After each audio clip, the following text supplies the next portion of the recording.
There are many reasons to attend Anime Expo, but this one very specific reason is why I keep coming back.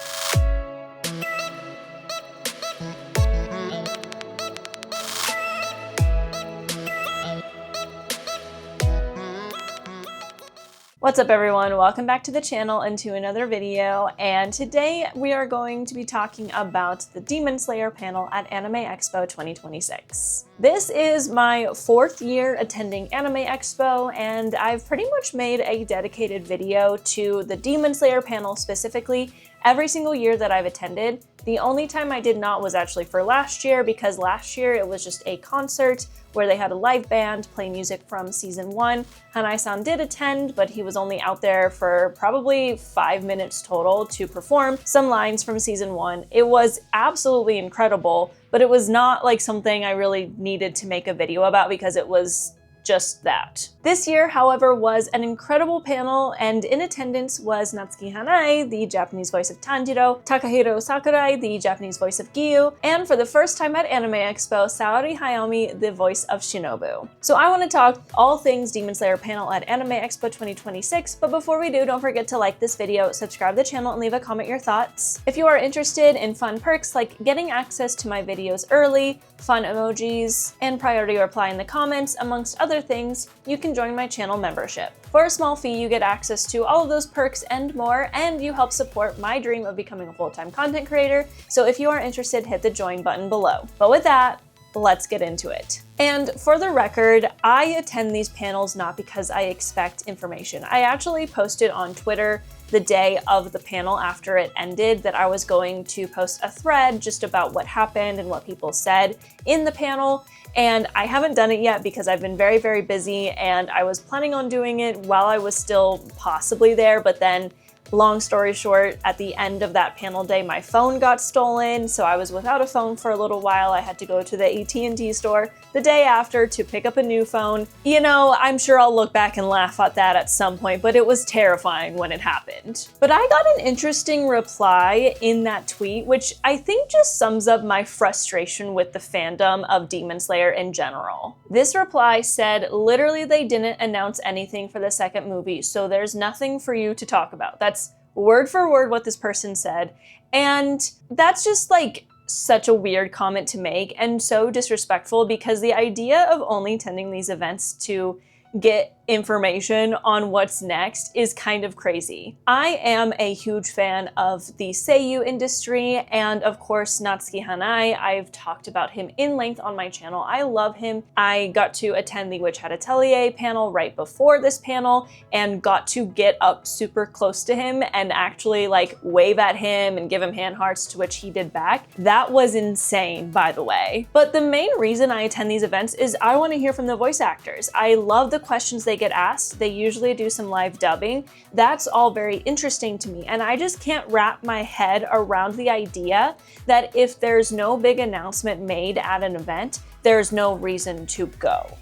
But that's just me. And for the record, at this panel, they made a bigger announcement than they have ever made at this event, because they usually make no announcements at Anime Expo. For those of you who don't know, when it comes to Demon Slayer, they always make the big announcements in Japan at specific Demon Slayer events. I have said that so many times on this channel. I wish there was some way for that to just reach the entire fandom. I know that's impossible, but I really wish some people would hear what I have to say, because this is what's been happening for the entirety of Demon Slayer and is never gonna stop. But they make big announcements, aka information on the next project, at specifically Demon Slayer events in Japan. The Japanese audience gets the big announcements first, then we get the announcements, or we get it at the same time if they stream it around the world. There was not going to be a trailer, there was not going to be any information regarding movie 2 at this event. It is, first of all, too early, especially if the movie's not coming out until the summer of next year. And second of all, they are not going to announce anything at a non-Demon Slayer specific event that's in America. Like, that's just never gonna happen. And a lot of people have been trying to say they lied, that they said they were going to say something.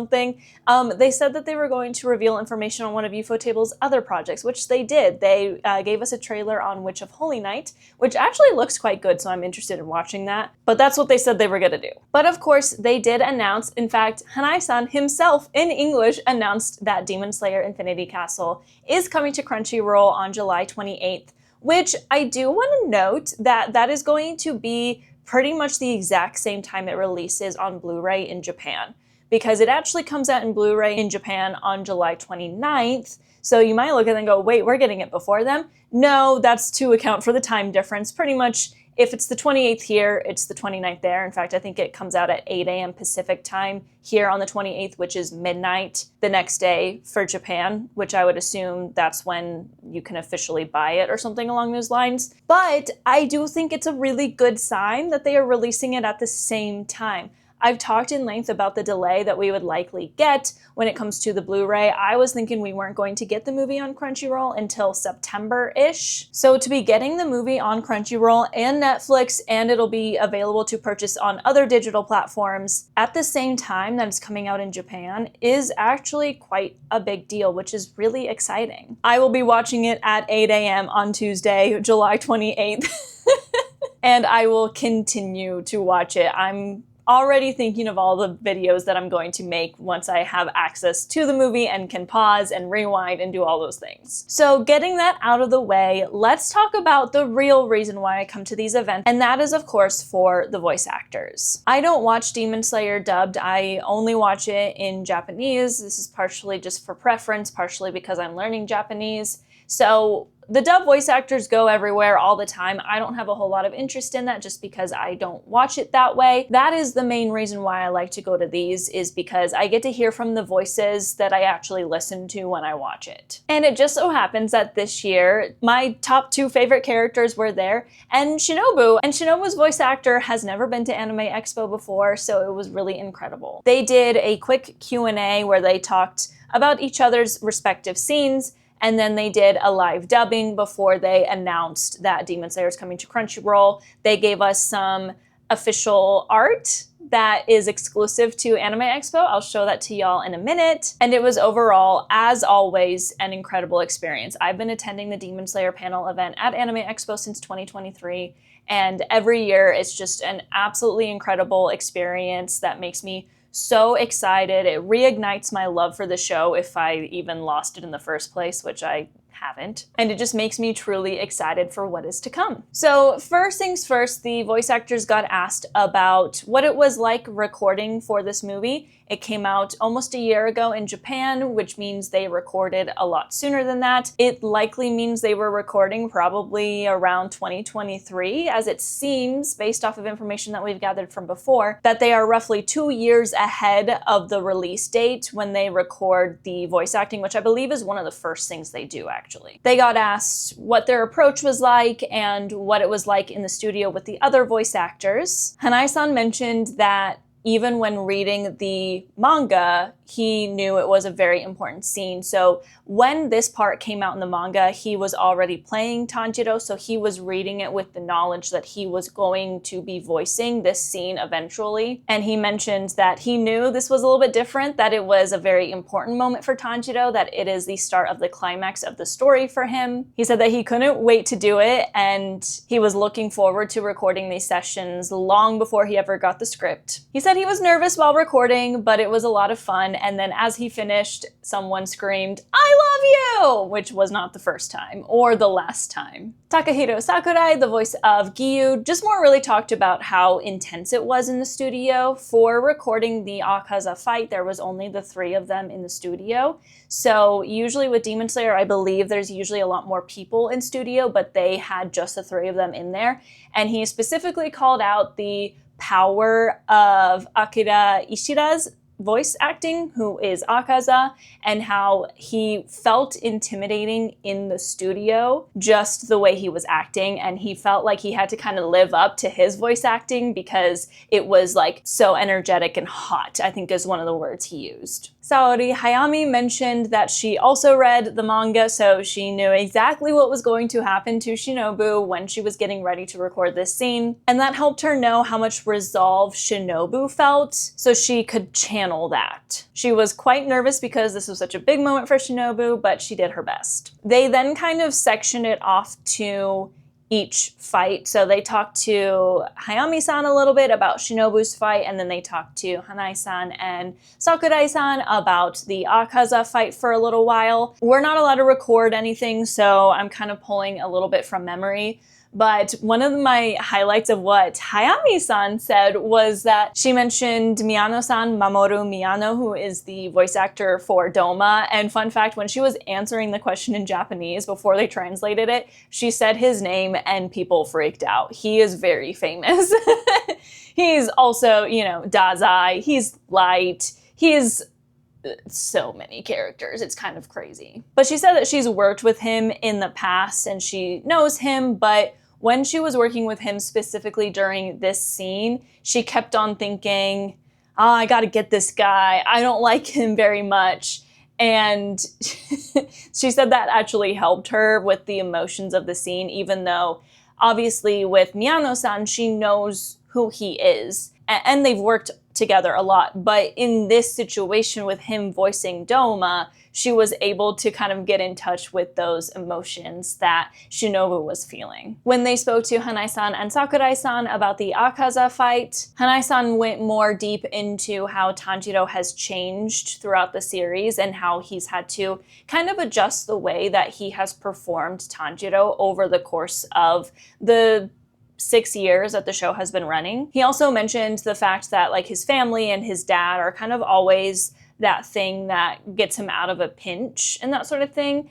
And he liked this scene because it called back to his dad, which really hadn't happened since season 1. And it was fun to see how much Tanjiro has changed from season 1 until now. Sakurai-san mentioned the fact that Giyu has not really had many speaking lines throughout the show, and it's been a little bit hard to voice him just because he's been so kind of mysterious and quiet, and the directors don't give him much direction because he just has to walk in and talk like 2 lines most of the time. But he was able to really feel for his character and start to understand him a lot deeper because of those inner monologues and the desire to protect Tanjiro and everything, and he felt like he got to learn more about Giyu as he recorded those lines. He also mentioned how cool it was to see Tanjiro and how he was experiencing Tanjiro's growth through Giyu's eyes as well, about how they go all the way back to episode 1 and then end up here and how much Tanjiro has changed. He really felt Giyu's emotions in those moments. The Q&A part of the panel was pretty fast. That was pretty much all they really talked about, which is fine because what we got after was live dubbing, and it's the kind of thing where I do wish I could record this kind of stuff so that I have this memory that I can hold on to and listen back on. It almost feels like having the memory of it is not enough. I wish I had a physical copy of it. And for the record, for people who don't listen to the rules and still post recordings online, please note that when you do that, you are possibly making it so that these voice actors don't want to come back. So please stop doing that. Thank you. Your inability to follow the rules and post for clout is possibly going to affect everyone, the voice actors included. They ask for no recording because they value their privacy in that way. It is our job to honor those requests so that they continue to come back to Anime Expo. So the scene that Hayami-san did, she went first for Shinobu, was the scene where she confronts Doma about her sister. And the thing that I remember the most from this was watching her, and it's kind of hard when you're watching them live dub this stuff because you want to watch the anime and you want to read the subtitles because obviously they're doing it in Japanese, but my attention was always more on them. I was like, I've seen this scene. I know in general what's being said because I've seen the movie so much. I want to watch them do this because that's what's interesting to me. I want to know what techniques they have, what their face looks like. Does it change when their character gets angry and that sort of thing? And she looked pissed the entire time. She got so into it. She was moving her body so much and she looked like genuinely upset. I found that to be so interesting because as I've attended more and more of these events, it's been interesting to kind of watch these voice actors because they all kind of do it a little bit differently. They all, for example, Hanai-san tends to look kind of, for the most part, pretty like straight-faced the entire time. Even if Tanjiro's being emotional, he usually kind of has a bit less emotions on his face. Well, I remember watching a video of, who was it? I think it was Tengen's voice actor, and he was live dubbing the end of Entertainment District, and he was so into it that he was practically jumping up and down.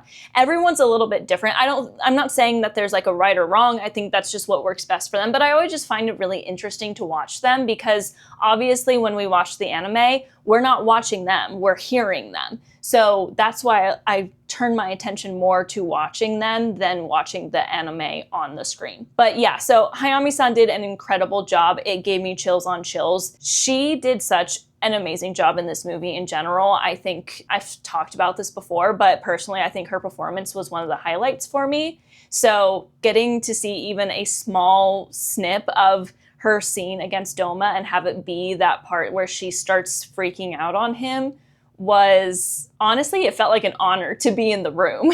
Next went Hanai-san, and we all know I'm his biggest fan, so I freaked out, and they actually had him do the scene where Akaza shows up, and it ended with him shouting Akaza.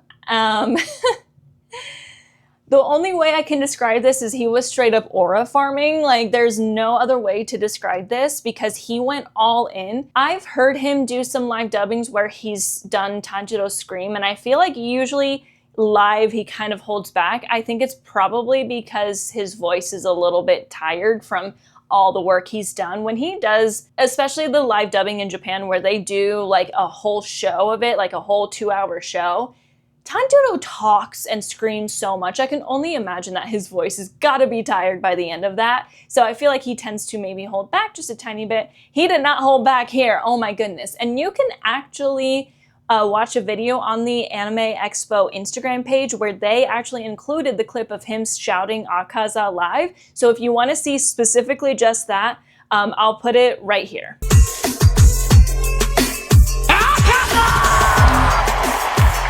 But yeah, he was just aura farming. I freaked out. And also what was interesting is I mentioned that when I've seen him live perform a lot, like I've watched a lot of videos, I've seen him do it live a couple of times now. I was actually surprised to see a lot of anger in his face when he, in the scene, went from Tanjiro kind of like, he's kind of trying to figure out what's happening to saying, oh, this, I know what this smell is, it's Akaza, and there's an obvious shift in Tanjiro's voice. Interestingly enough, there was an obvious shift in like his stance and his face and his performance, even though he's a voice actor, and he went in on the Akaza scream, like he let it loose, and you could tell he's been to Los Angeles so many times, he knows how loud the audience can get. You could tell that he was kind of letting that happen, letting the cheers happen, and it was really awesome. Finally, they had Sakurai-san go, and he live dubbed the part where Giyu shows back up after getting kicked back. So like his first line is, "I'm mad because my back hurts," which the entire audience laughed at because I don't think that line is meant to be funny, but everybody finds it funny, so. And it went through until, I don't know, maybe like 30 seconds into his little fight against Akaza. It stopped right after I think Giyu used his first water breathing form in that fight. And a little bit more of a calm scene, and he was definitely a lot more calm than the other two. He just kind of performed it as if he were probably in the studio just standing there, because Giyu, while he does have a lot more emotion now than he did, I think Giyu is still a very monotone character in this moment. So it's still absolutely incredible. I gave standing ovations to all three of them because I'm extra and I was like, this is incredible. I'm so honored to be able to sit here and witness this, but it's like one of those core memory things, you know, getting to see that. And they do this a lot in Japan, but because I'm obviously not Japanese, and when I go there, I miss out on this stuff by just a little bit, because if you didn't know, I went to Japan last year and they had the live dubbing for Hashira training the day after I left. I was literally at the building where it was held, I think like 3 days before they had it. But by the time they actually had it, I was on a plane home, or I was already home. I can't remember. But I missed it by that much. I even thought about entering the lottery. The problem is they had the final open available day to do the lottery the day we arrived, and you had to go to a 7-Eleven if you didn't have a Japanese address. So it just didn't happen. I was too tired and too stressed. So, but they haven't done the Infinity Castle. Maybe they'll randomly do it in November this year and I'll get to go.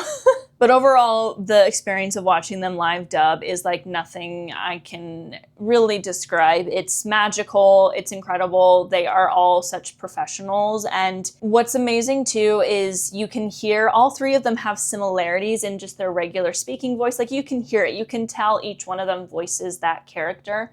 But there was something obviously different about all three once they started actually acting, where you don't realize how much they're changing their voice until you hear the difference right next to each other. So I found that really interesting. After this is when they announced that Demon Slayer was coming to Crunchyroll, and Hanai-san himself announced this in English. He did a great job. And then they also announced that there was going to be Anime Expo exclusive illustration, and then they announced that they were going to be giving it to us as a gift. So each person in attendance, which that room was full. So the Peacock Theater was where it was held, and the capacity is 7,100. I would say it was probably mostly full. There were probably 6,500 people in there. And I believe every single person left with one of these. So let me grab it. Here it is.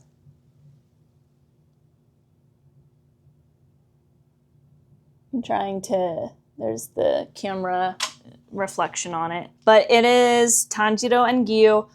I think I mentioned this not long ago. I really like any artwork where Tanjiro is not just like,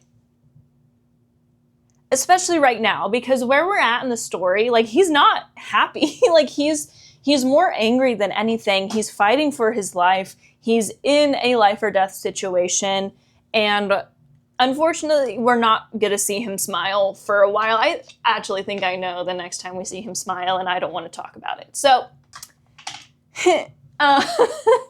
yeah, so this is really, really cool. You got Gyu's mark as well. This is the Water Bros. Like, I can't ask for anything more. My two favorite characters in one exclusive artwork is incredible. They showed us a video where the artist was drawing it, and I just feel so blessed. I just feel so, like, I know this is like a special thing that I get to do, that going to Anime Expo can be very hard for a lot of people. So I'm just feeling really blessed that I get to experience so many times. I have another exclusive art from the panel in 2023 when they had, they were talking about Swordsmith Village, so it was Tanjiro and Muichiro. So I have this one right here.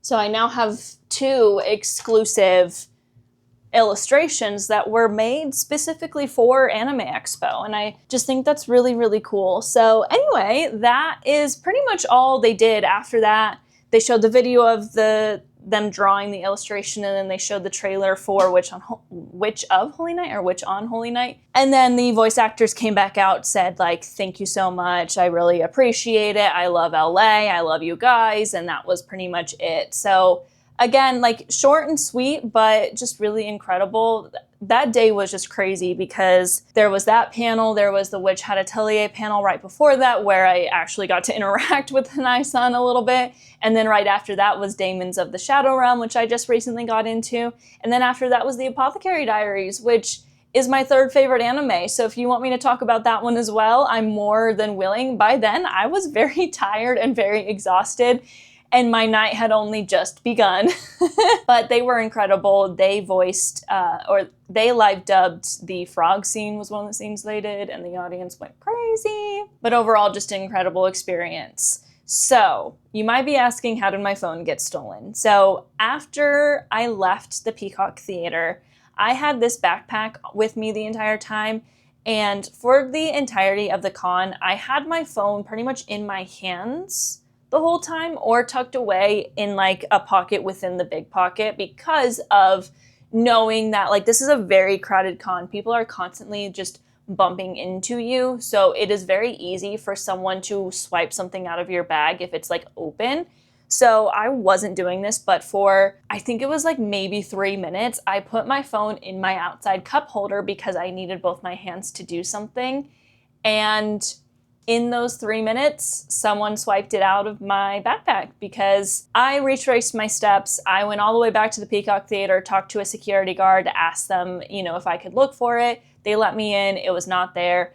The nice man let me use his phone. So I was able to call a friend who I wasn't traveling with, but was there. And she, thank goodness, was able to order an Uber, come and get me and help me figure things out, because I was just like, I went there by myself. I drove there by myself. I was staying at a hotel by myself.